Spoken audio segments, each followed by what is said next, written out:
Bonjour les amis, alors Elon Musk il est en roue libre là, il est vraiment en roue libre. Alors je ne sais pas si vous avez suivi mais c'est très important parce que ça va permettre de comprendre un peu ce qui se passe. Donc comme vous le savez, l'action Tesla s'effondre en bourse. Vous voyez ça c'est le graphe, bon depuis les plus hauts, Tesla perd environ 43% de sa valeur. On dit que Elon Musk aujourd'hui a perdu l'équivalent de 65 milliards de dollars. Il reste l'homme le plus riche au monde. Il a toujours une fortune de 200 milliards de dollars.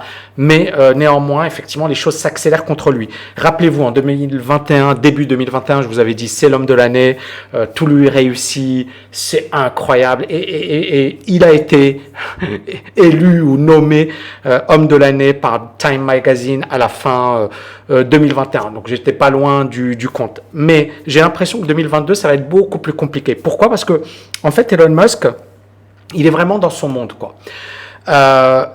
C'est un génie, sans doute, mais c'est quelqu'un qui a eu beaucoup de chance. C'est-à-dire qu'à chaque fois, par exemple en 2008, il était au bord de la faillite, il s'est redressé. Puis entre 2017 et 2019, Tesla a failli faire faillite et il s'est redressé. Tesla a explosé en bourse et parce que derrière, en fait, au-delà de Tesla, il y a également, il y a surtout Elon Musk. Il y a surtout parce qu'il y a des gens qui ont essayé de copier Elon Musk qui n'ont pas eu son succès. Donc Elon Musk, c'est une bête de communication. C'est l'un des meilleurs marketeurs, influenceurs au monde. Et donc il a compris la puissance des médias, des réseaux sociaux, etc. Et le fait de vouloir racheter Twitter, c'était pas innocent. Il voulait racheter Twitter pour justement avoir et asseoir son influence. Le problème, c'est que il y a beaucoup de choses qui vont contre Elon Musk aujourd'hui. Ça ne veut pas dire qu'il est fini, mais ça veut dire que même son comportement, c'est pas le comportement d'un chef d'entreprise. Mais déjà l'année dernière, je le disais, quand il était sur le Dogecoin, vous savez, il y a plein de gens qui l'ont suivi, qui ont tout perdu sur le Dogecoin. Je disais, c'est pas logique, non. C'est pas aujourd'hui que je le dis, c'est l'année dernière, je disais déjà ça. Je disais, c'est pas logique, c'est-à-dire que comment dirais-je, ses paroles, ses propos vont impacter les autres. Et donc, il devrait être prudent. Mais il ne l'a pas été, parce qu'il s'en fiche. Et là, en fait, il est dans une logique où j'emmerde Biden, j'emmerde les gens qui sont contre moi, je vais acheter Twitter, mais après non, je ne vais pas acheter. Au départ, oui, c'est super Twitter, j'ai pas besoin de faire des études financières approfondies, je vais acheter parce que j'ai du fric. Et ensuite, non, il y a plus de... On sent que le mec, il est parti en roue libre. Et alors, là, il est rentré dans la politique. Et ça, encore une fois, vous savez, moi, mon discours, c'est il ne faut pas mélanger les deux.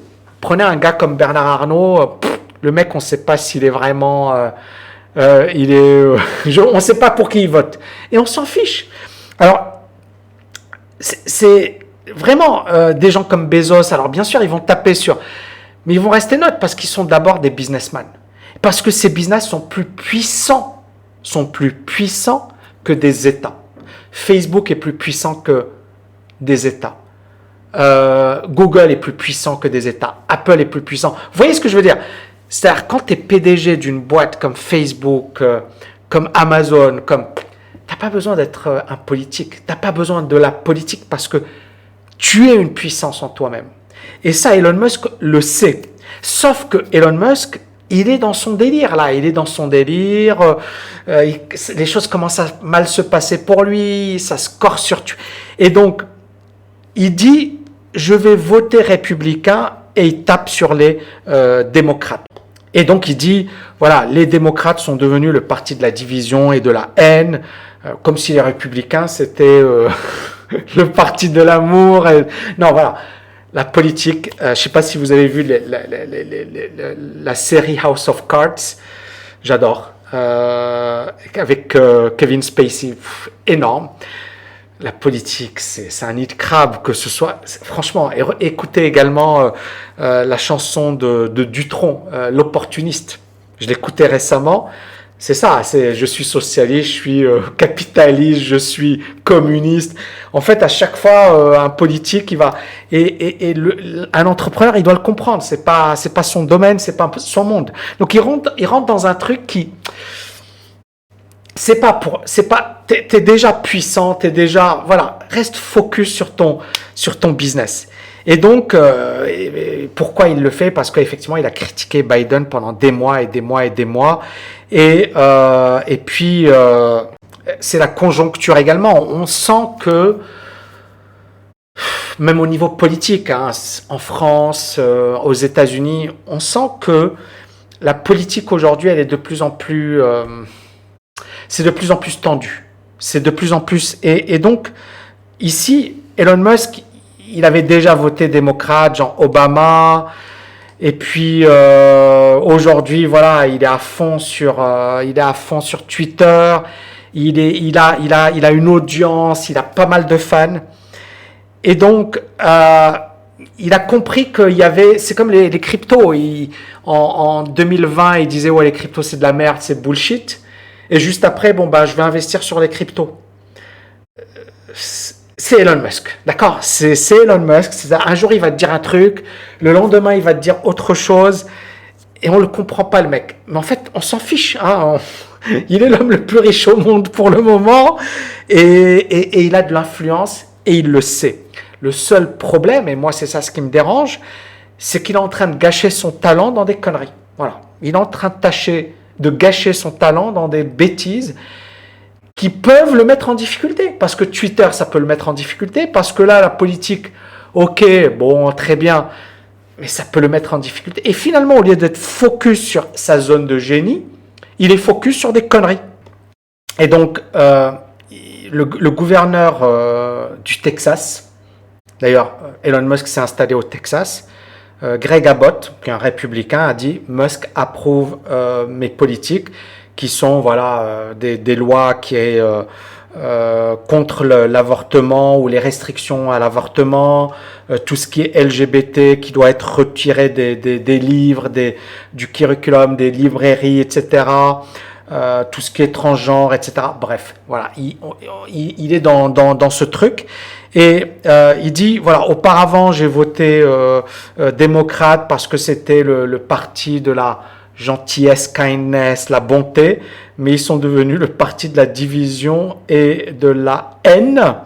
Donc je ne peux plus les supporter, je vais voter républicain. Now, alors là il dit now watch their dirty tricks campaign against me unfold. C'est-à-dire maintenant regardez ce qu'ils vont essayer de faire contre moi pour me tuer, et ensuite voilà, il ajoute un popcorn, genre ils vont me taper dessus, ils vont me massacrer, etc. Donc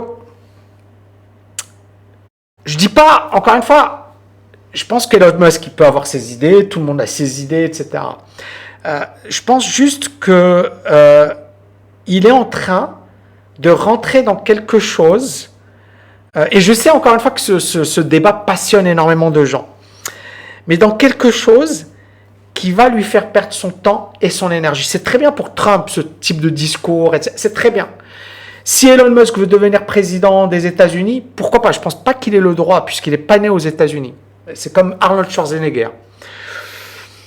S'il veut faire de la politique, pourquoi pas? D'accord, mais ça, c'est la politique. Mais tu es l'homme le plus riche au monde, tu as une boîte qui cartonne, tu as eu énormément de chance.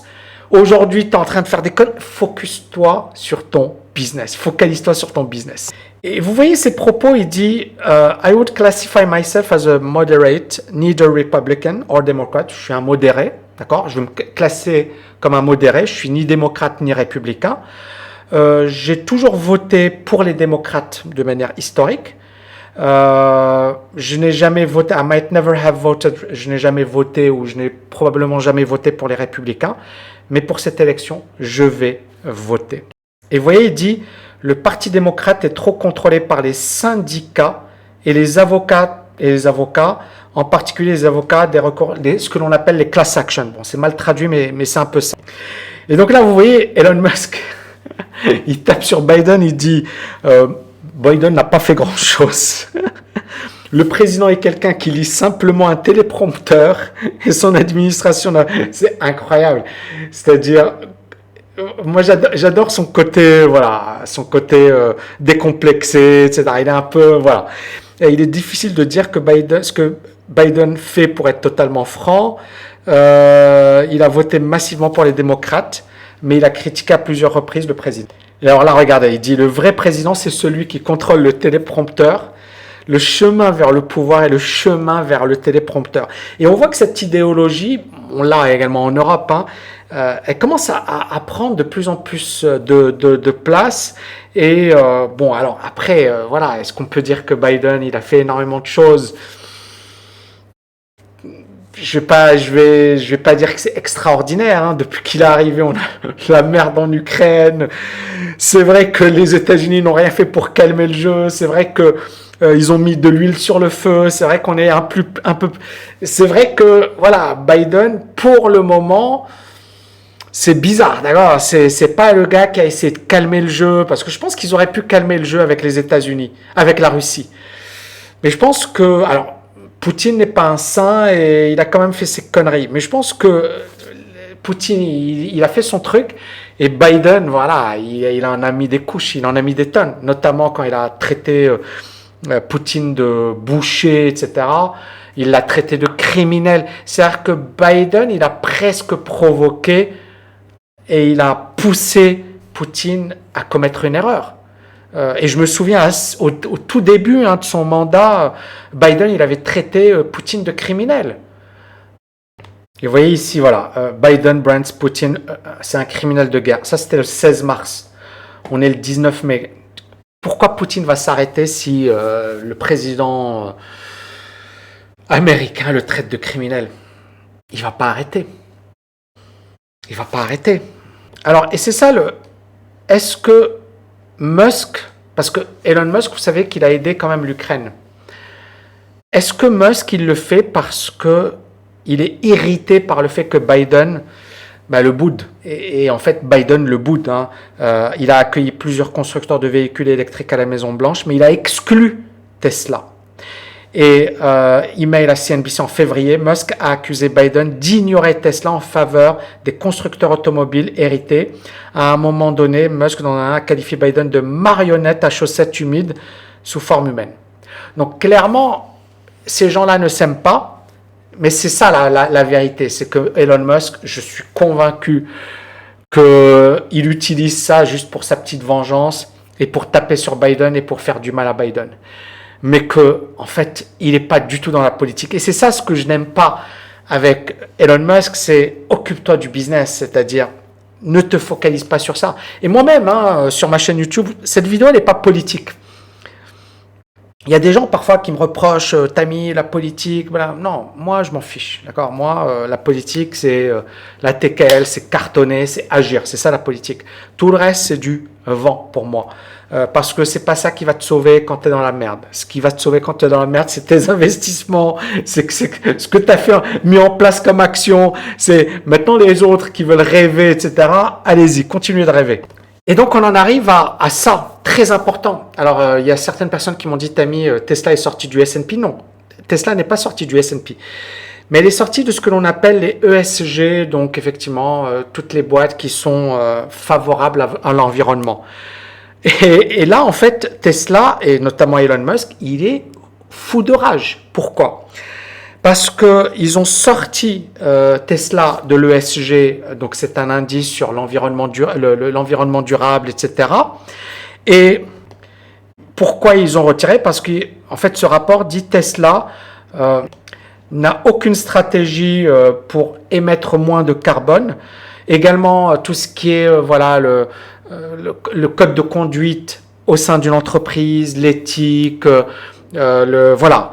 Et on parle de racisme, les mauvaises conditions de travail dans l'usine de Tesla à Fremont. Donc il y a eu pas mal de polémiques autour de tout ça. Donc on peut comprendre que en fait Elon Musk soit un peu agacé. Clairement il a des haters, c'est clairement il est dans une logique où il se dit voilà, on m'en veut, on me tape dessus. Et alors que bon, Tesla c'est une boîte quand même innovante et c'est une boîte qui dès le départ a voulu protéger l'environnement. Donc on peut comprendre son mécontentement. Et vous voyez ici son tweet, il dit Exxon est dans le top 10 des meilleures entreprises. Exxon, c'est le pétrole pour l'environnement social et la gouvernance, alors que Tesla ne fait pas partie de la liste. Donc on comprend un petit peu son agacement et il est évident. Et il dit Je suis de plus en plus convaincu que le SG est le diable incarné. Donc, tout va mal pour Elon Musk. En plus, il rentre un peu dans un domaine qui lui échappe, la politique.